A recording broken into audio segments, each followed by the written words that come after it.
Welcome back, baseball fans, to the introduction of the 1974, 75, 76, 77 carryover league for the summer of 2026. And today in this introduction, we're just going to look at this first sheet, which has a lot of information in it. I kind of want to go through it. This is sort of a aerial shot, sort of the docket entry sheet, table of contents,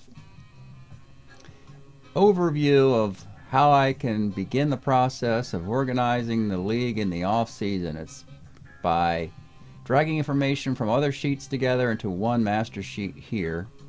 There's a lot to unpack in all this information we're looking at.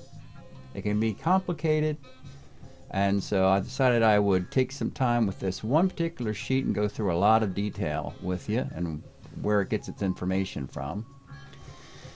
First thing to do is note that we have a draft order established in this column right here.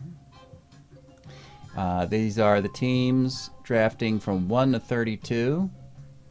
The teams drafting 1 through 8 are all the fourth place teams from a year ago. Last place teams, one in each division. Then teams 9 through 20 are teams that did not make the playoffs.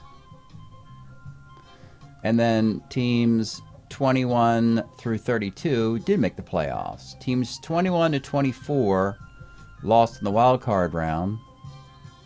25 to 28 lost in the divisional round. 29-30 lost the league championship series, and then the World Series teams. Now within each group, one of the things I do as far as winning percentage is I don't want to see a league have 3 consecutive teams. So when that happens, I will flip a team, and that can give one team an advantage and one team a disadvantage.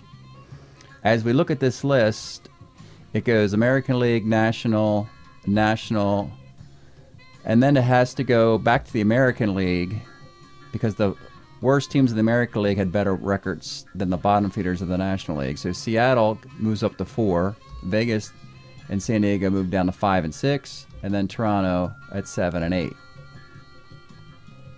That's good news for Seattle because normally they would have had the, let's see, 3, 4, 5, they would have had the 6th worst record. They only, they get to move up to 4.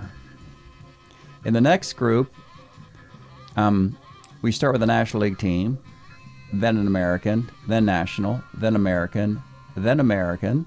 So you have 2 in a row, but it goes back to the National League, back to the American League, back to the National League, and then back to the American League with 2 500 clubs right in the middle there. So that works out back to the National League here, and then I'm back to the National League there. So that actually worked out without any major manipulation of winning percentage, with the Giants considered being the best team that didn't make the playoffs. Then the wild card losers, beginning in the American League, Tigers, then the National League, Arizona, American League, Minnesota, National League, Pittsburgh. That all looks pretty normal.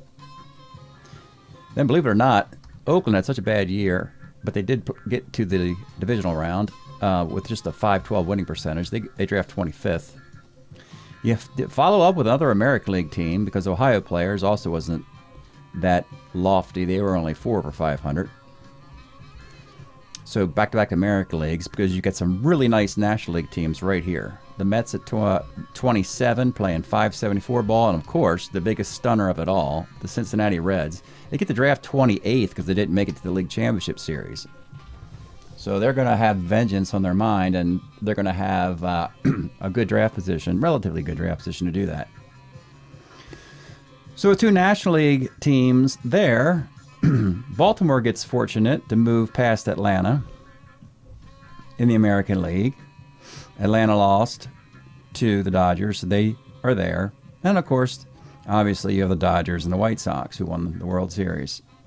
It's pretty straightforward. There were just, a handful of movements here and a couple places to make slight advantages, but nothing significant. If you had been watching the elimination videos this year, we we looked at roster sheet pages of various teams. They actually look more like this. You had the number here indicates how many guys that are kept, waived, and retired for each team. So you have right there, you have add this up, add that up, add that up, and you get this number. And that is so that we can get a quick look at keepers, waives, and retires for all teams in one number. Imagine the zeros, or you just put a slash there, like a line to divide the numbers up there. So all teams are, of course, desiring to get to 4, 2, and 2. On this sheet, it had the grand total. The number of teams that have been eliminated are 32, and we established this at the end of the program when we eliminated the White Sox, the last 32nd team. We had an abundance of 22 guys, and that abundance needs to be distributed between waivers and retires. That's the off-season work that needs to be done, and also for each team to get the proper math of 4, 2, and 2. This team does not, obviously. So I have separate sheets where you notice that the font color is a solid, like a purple here, or pink, whatever. This is more like a fix. This is where we start, and this will be where we finish.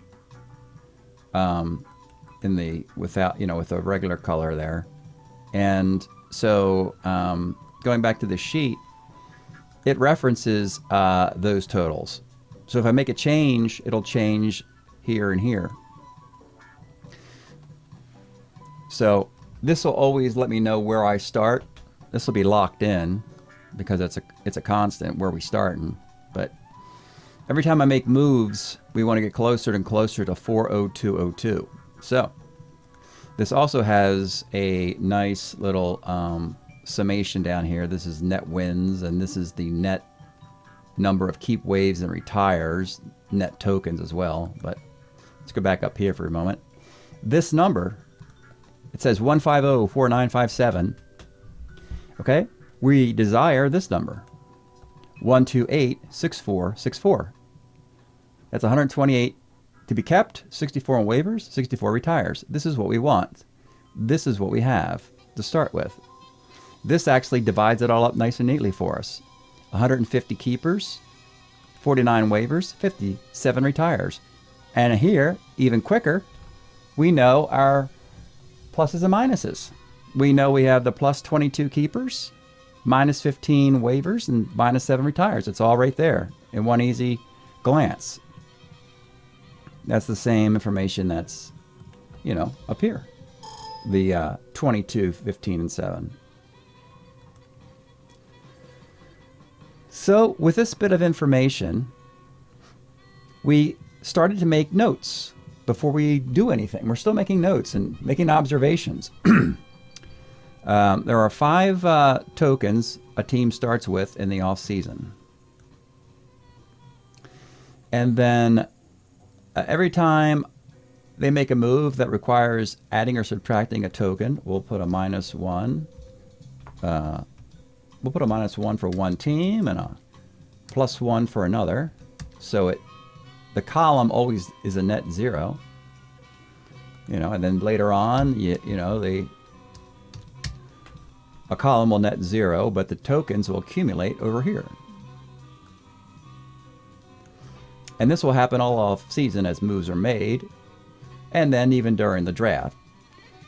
This draft note is simply to indicate that a lot of tokens start happening more during the draft than they do in the off-season look, which is at the start. So that is data spots for when we add and subtract tokens to add to trades and so forth. Now, in notes, I have the 4 guys teams want to keep, and it's just in a note form, and it can certainly change. Nothing is carved in stone, of course. And I usually, just eyeballing it, I make notes to, the best of the keeper would be at the 1 and the weakest to be 4, with shortages and overages listed. There's also a wish list, desired players teams want that are elsewhere, and guys put on a trade block. So there's a lot of information here in abbreviated form that I go through before I even start doing any movement. Kind of going through an example here. Let's say Kansas City, who has first pick in the draft. Amos Otis would be the best player. Splittorf, Doug Bird. And then they have a choice between Fran Healy and Cookie Rojas. On the trade block is the 1974 Lou Piniella, who would be traded to the Yankees, as he hits 330 in 1977. If the Yankees want to start putting together a World Series club, Kansas City has one of the pieces, Lou Piniella. Ed Figueroa is another piece. He's on the Florida Marlins. While I think of it, and that's kind of the point of this. You come up with ideas and notes. You just those. I often put if there's a slash here indicating there's a couple people or multiple people involved. Obviously, that means that the trade block as well. They got to figure out move a player to the trade block over there. Now on the second line, there's a couple things of note. Number one, you see Moda is in all caps, and that's because it's a significant card.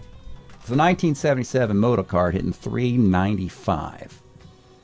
So that's not to be overlooked, and it pops off the screen when I see Moda there.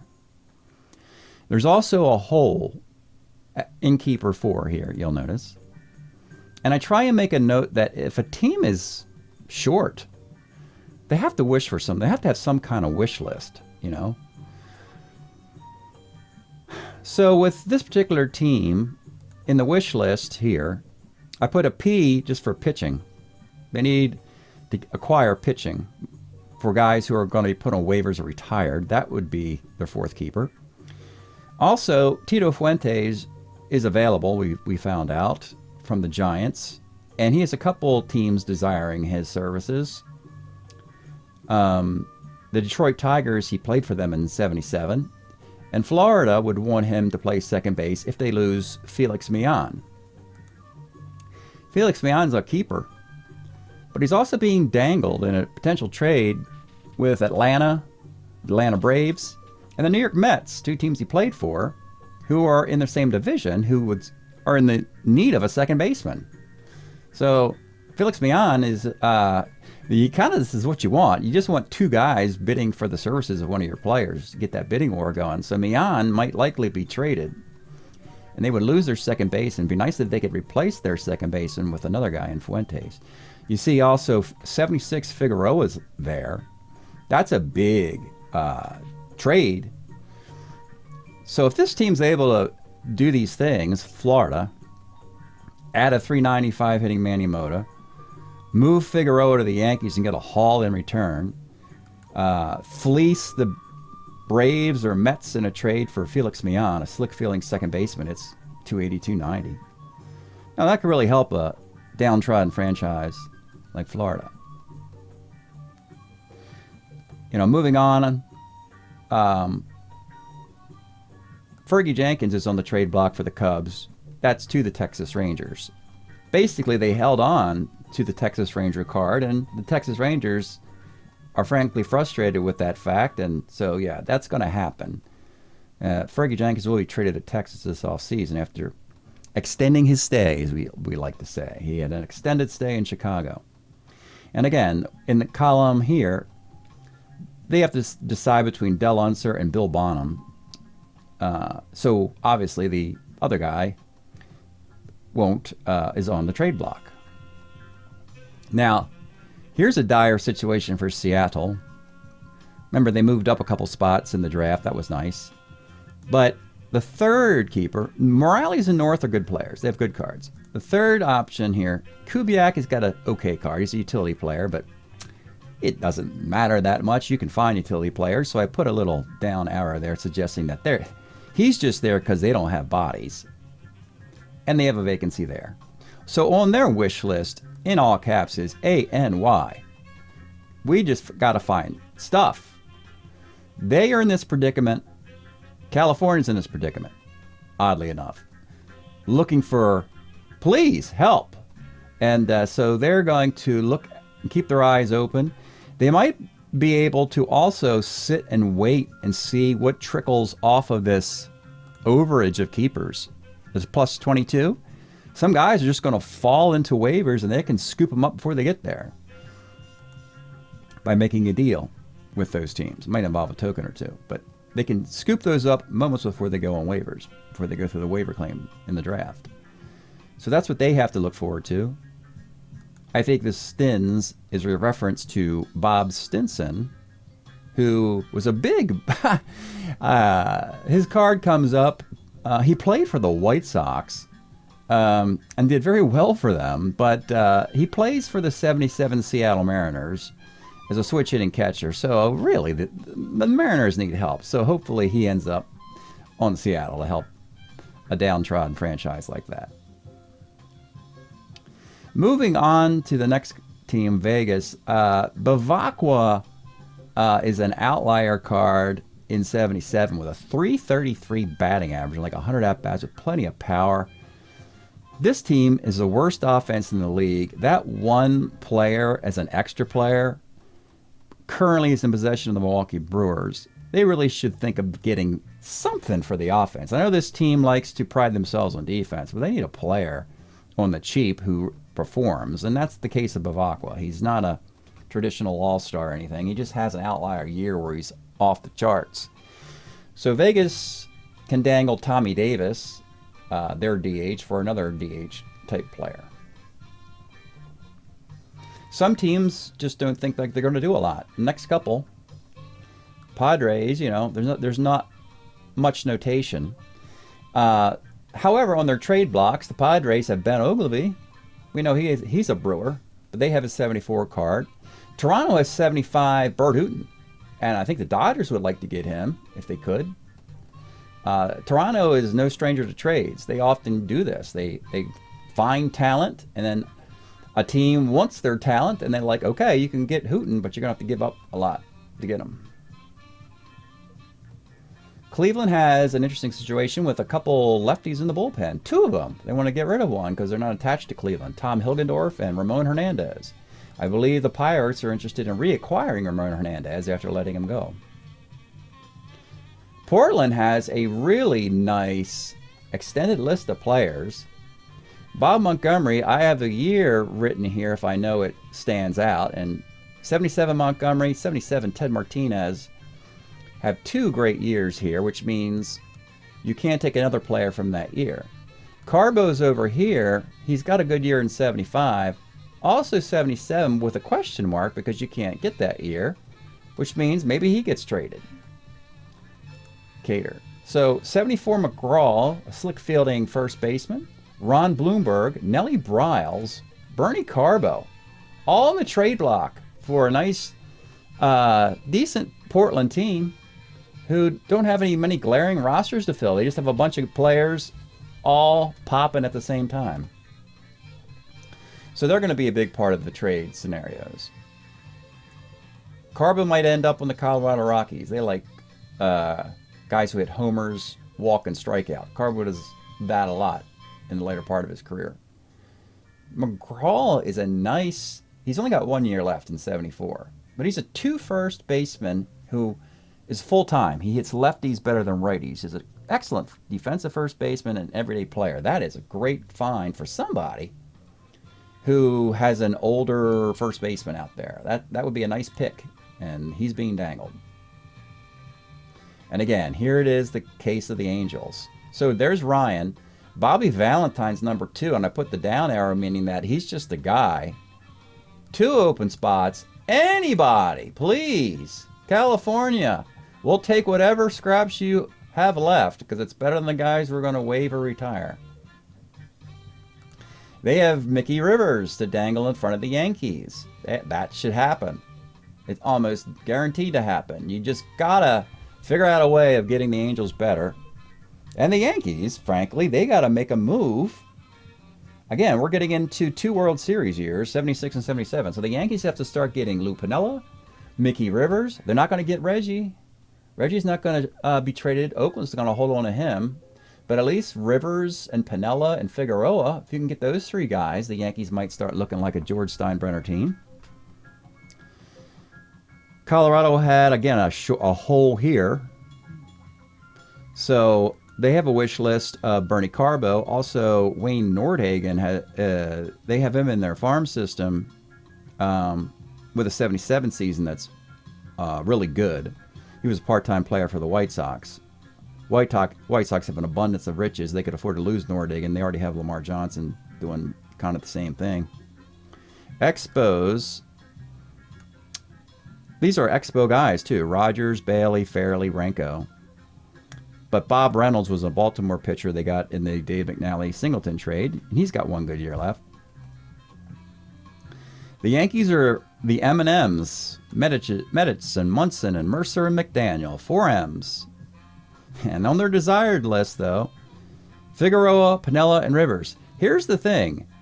They don't factor into the keeper because Figueroa already has a card of 76. Where is he? Figueroa. Yeah, he's got a 76 card. Pinella's got a 74 card. Rivers got a 75 card. So with the Yankees, they would look for 74s, 5s, and 6s and move out of them. We can take a peek at that and see if that is even an option. 74, 5, and 6 cards the Yankees want to move out of.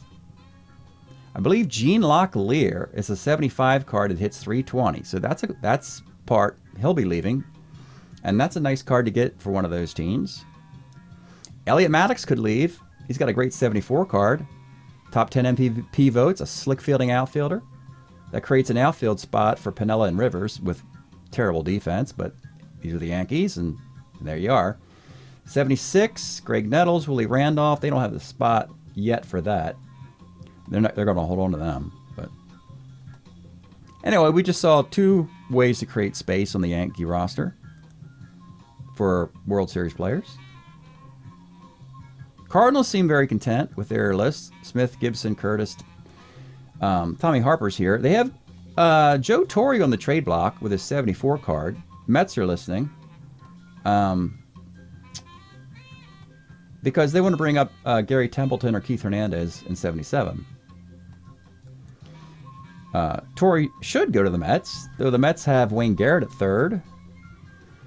And this is sort of like the musical chairs. It's like, well, they have Terry Harmon at 3rd and 2nd. They're looking to get Felix Millan.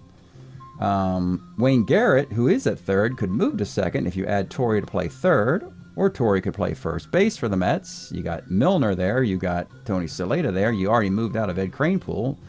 There's a designated hitter, I guess, available. So there's a lot of moving pieces here. Too many to, worry about right now. But it's fun to indicate, to have this overview, to see all the... You see the years here? If I write the year, that means the card is, on the block. That actual tangible card is in the league. If you just see a name, it means he's on the keeper list, so we don't know which year it's going to be. Over here in the notes, I'm just saying I want the 77 Montgomery and the 77 Martinez. We, of course, don't have 77. That's the new year.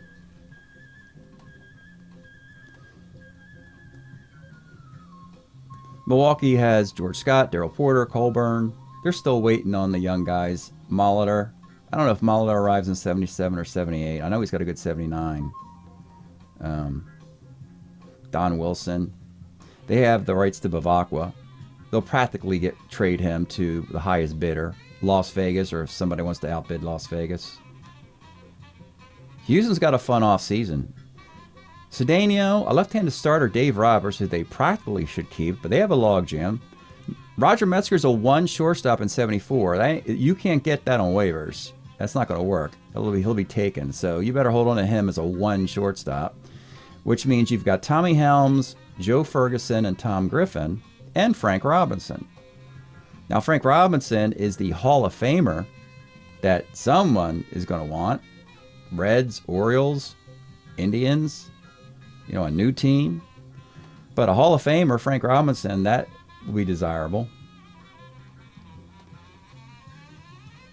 Boston as a whole, this is a neat indication. So Yastrzemski, Bill Lee, Roger Moret, he wants to start, and there's an opening in their rotation finally. All caps, B-U-L-L-P, bullpen. They got nothing, absolutely nothing. They're going to rebuild a bullpen from scratch. I mean, this team will be Louis Tiant, Bill Lee, Rick Wise, Roger Moret, and that's all they got. And they got to start with a bullpen. So they'll look around for any relief pitchers throughout baseball that could be, you know, one guy should probably end up as their fourth keeper. A guy just like the Angels in Seattle, a guy that is left off the list, a relief pitcher. They have 74 Rick Miller, who they don't need. They don't need an outfielder. They have so many outfielders in Boston. They have Jim Rice and Fred Lynn and Dwight Evans. So Rick Miller needs to move along. The Rangers, we know they want Fergie from the Cubs, Fergie Jenkins. They also have CA means Commissioner Award. This is the points involved. So this is the team, as a reminder, that gets the comp pick. So these teams are drafting 1 through 32. Then the Texas Rangers draft 33. And then Kansas City drafts 34. So Texas gets a comp pick, and that's good news. And they won that award for roster utilization. Burroughs, Bibby, Grieve, and then they have a logjam of guys they could send to the Cubs for Fergie or elsewhere. There could be a multiple team trade. Dave Nelson's a second baseman. Bill Hands played for the Cubs. Steve Hargan has a nice year in 74. Or other people. We'll have to figure out what to do, how to compensate the Cubs and Rangers in a deal for Fergie Jenkins. Here's Philadelphia. McCarver has a monster year in 77. I want to note that right there. Anytime I think of a note like that. Bob Boone is platoon mate. Wayne Twitchell's got one good year left. And they have a couple guys I'm not sure about. Gary Thompson and Cy Acosta, who aren't associated with them. Giants, of course, McCovey will be theirs. Bobby Bonds practically should be theirs, though we know Bonds does move around baseball. Let's just say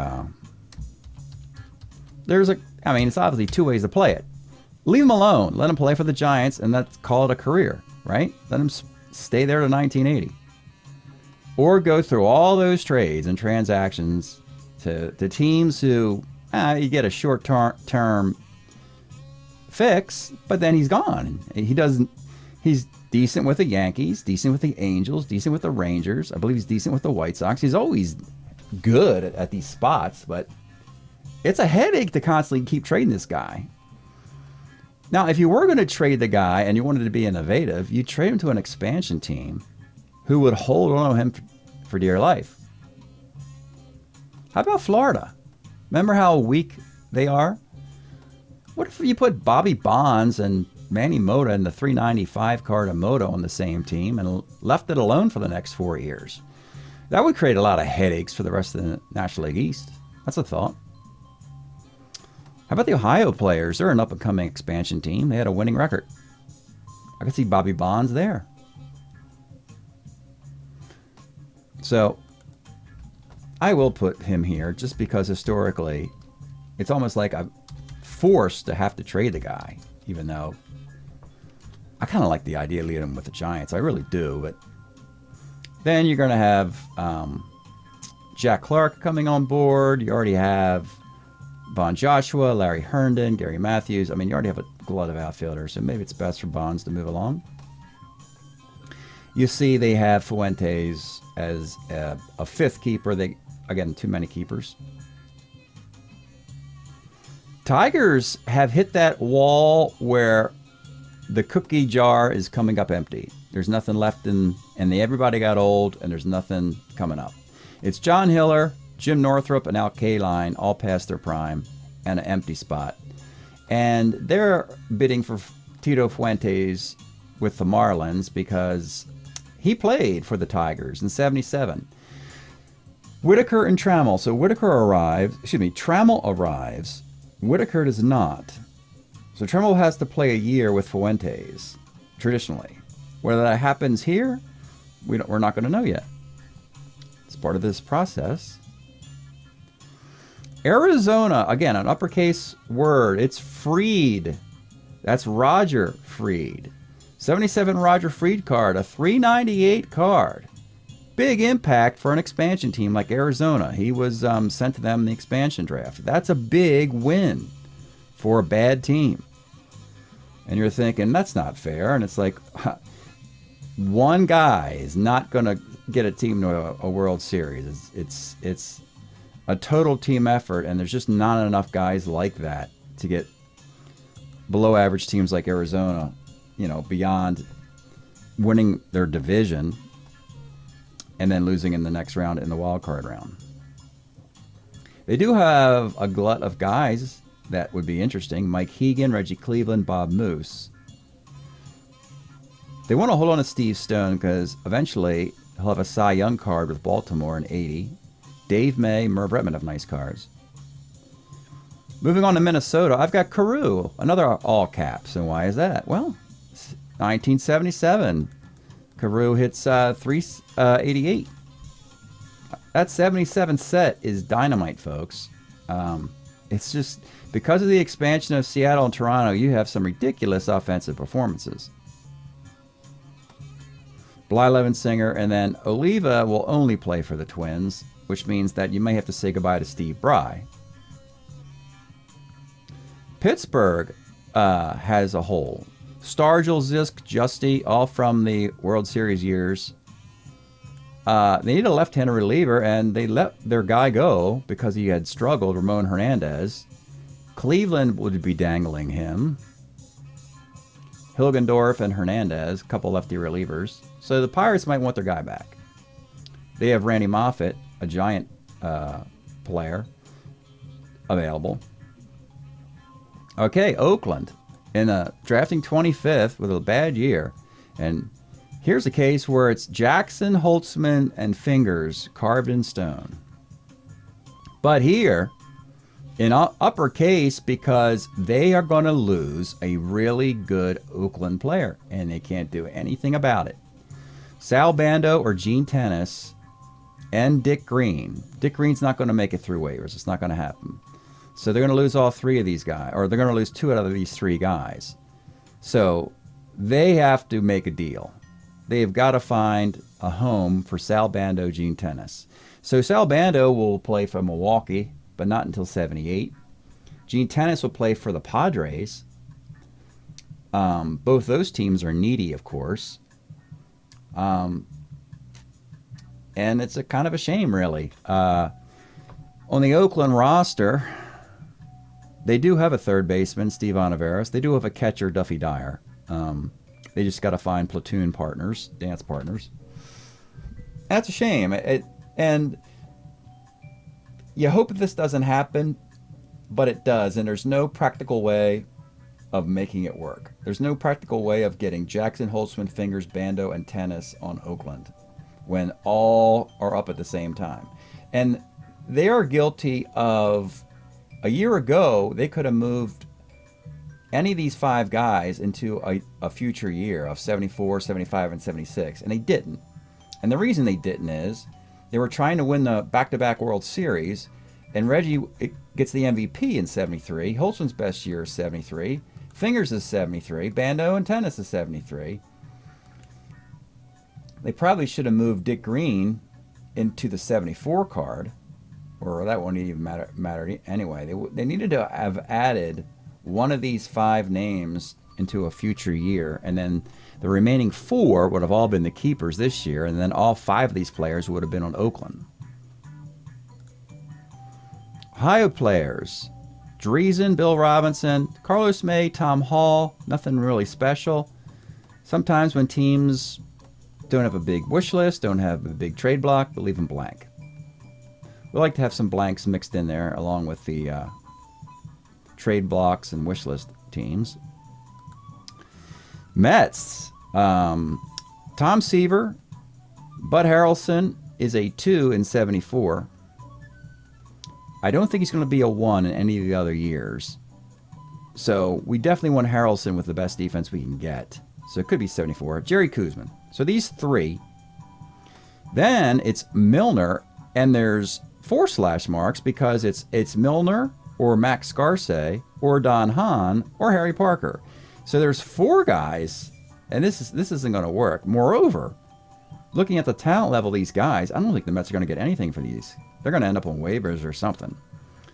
So it looks like John Milner will just be that guy. But again, they are also potentially bidding for Felix Mian in a deal.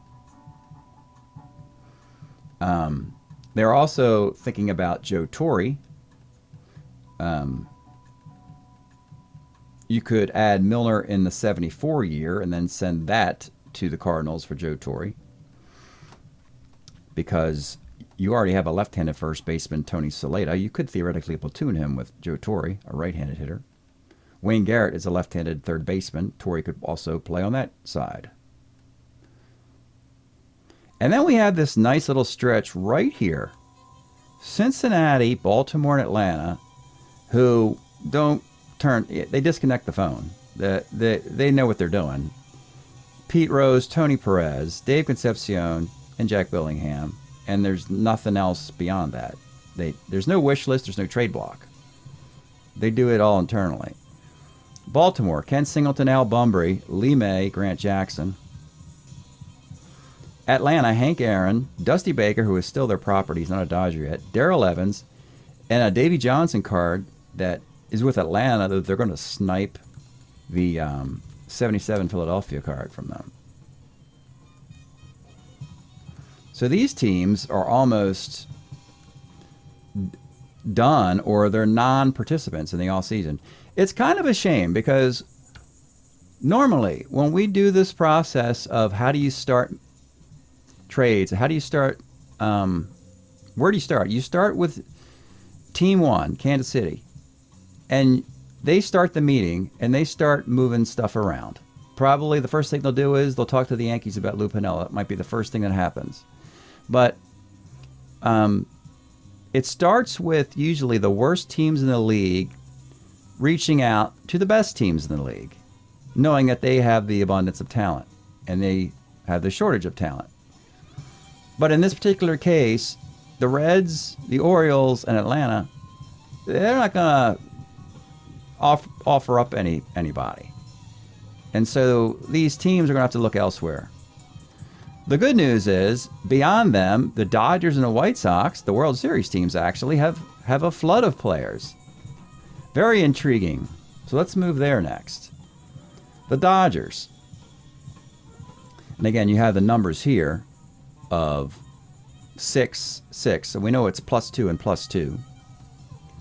Sutton, Tommy John, Davey Lopes are hard locks. But then you have Willie Davis, Willie Crawford, and Jim Brewer. They have the 74 Joe Decker card as a member of the Minnesota Twins, who can pitch on 3 days rest on the trade block for a team looking for an innings eater. And on their wish list, the Dodgers don't think they'll get it, either Bert Hooton or Rick Rhoden to take that number 4 spot in the rotation that Joe Decker had. If it's Hooton, it might be the 2 spot, depending on Sutton. The way I create the spots in the rotation, a lefty has to be in one of the 3 spots, first 3. So Tommy John has to be at least a number 3 starter for the Dodgers. So it would be Sutton, Messersmith, John, and Hooton, or Rhoden. And that would be a really potent pitching staff. Hooton's going to cost a lot more than Rick Rhoden. Rick Rhoden is on Colorado. So he can be had for the cheap if the Dodgers want him. And then the Dodgers, Rhoden pitched for the Dodgers through 1980, I believe. They can get him in a better year if they need to. And be an improvement on Joe Decker. And Colorado, they'd love to move a guy and get some talent. As would Toronto, who owns Bert Hooton. But I think Toronto is more shrewd and would want more in return. And the Dodgers would be like, easy guy. They're not going to...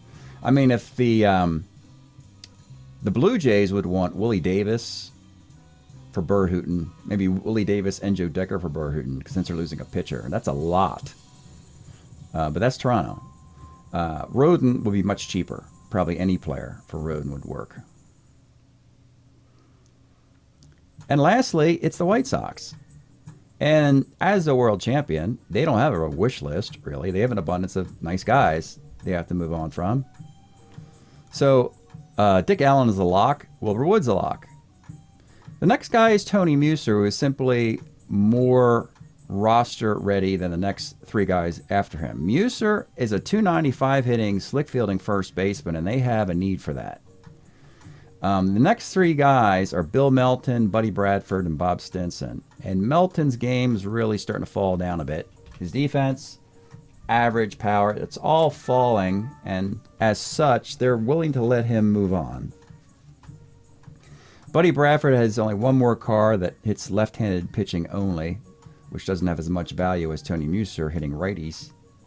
And Bob Stinson, we mentioned him earlier, would like to find a home in Seattle as an everyday player. So those are all minor moves. And whoever they don't move will come back. So the White Sox will probably keep one of these three guys.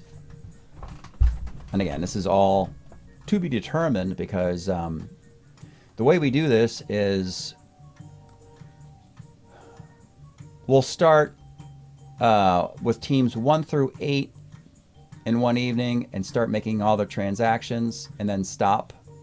Once we stop, we're not going to get the proper math we need. We'll get close, but not finalize it.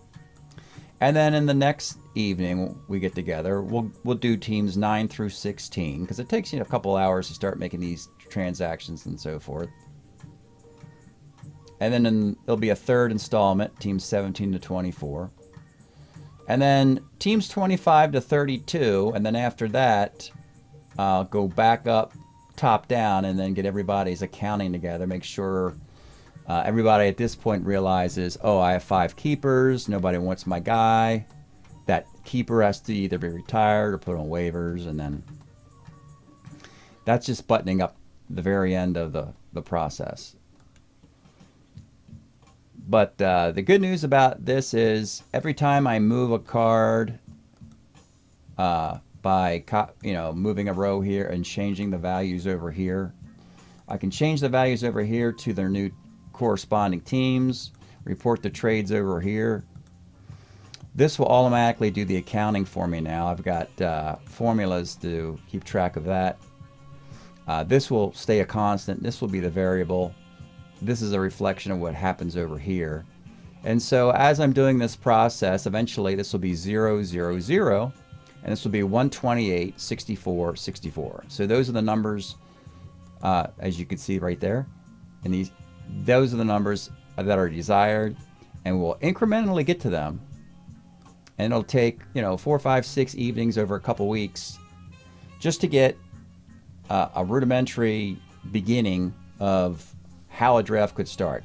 That doesn't mean we're done, of course, because you can still have trades beyond that, trades during the draft, and then also figuring out improving present players, and then also which year you're going to take each of the guys. So there's a lot more work to be done, but mostly this video today is kind of wanted to show you all this information and how I analyze it as an overview of the off-season for the upcoming season, 1974, 75, 6, and 7. I hope you appreciate this kind of analysis. And next time we get together, we will be showing you the moves of teams 1 through 8. So we'll show you the moves Kansas City makes all the way through Cleveland in a separate video that might be coming up tomorrow or in the next few days. It'll be part of the Tuesday evening broadcasts. The Tuesday is the data spreadsheet analysis of how we do the Summer League. Thursday, we actually just look at strat cards in different years and kind of use our eyeball adjustment and look at the pros and cons of players coming and going. So that's it. Thanks again for checking out the Carryover League. We'll see you next time.